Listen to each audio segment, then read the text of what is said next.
This is an introduction to a base cabinet. What we're looking at here is a 3 drawer base, top drawer front, 2 bottom drawer fronts, roughly 6 and 12 inches each. The cabinet without the drawer fronts is in the rear here. And first I want to establish the dimensions and what we call these dimensions. The width is critical, and that is the overall width of the cabinet from outside edge to outside edge. The height of the cabinet is from the bottom of the cabinet carcass to the top of the cabinet carcass. The depth is the front to rear dimension. The sides of the cabinet just so happen to be the same dimensions as the height and the depth. However, the width of pieces like the bottoms, the spanners, all these front pretty pieces that have edge banding on them, including the sides, the width of these pieces is the width of the cabinet overall minus 2 thicknesses of the sides. Same for the nailers. The nailers are not visible, so they're made with rough plywood. And take you around the back side. There's also a couple of nailers top and bottom here.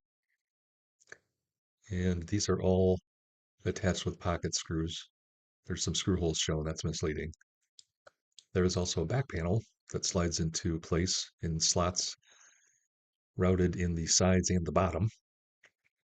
That slides in place, those nailers are attached, and there is a bit of a gap here between the very rear edge of the side and the back panel. That's okay in almost all cases. Spinning around the bottom, you can see more pocket holes that join to the sides, bottom to the sides, and also these little blocks. These are called sliders. They're made with scrap plywood, and they're nailed into place just to protect the cabinet edges, and the nails have to be set deep enough so that nothing scratches the floor once we bring those into the home. These are easily removed during installation. There are also guides shown here, drawer guides, and a drawer box.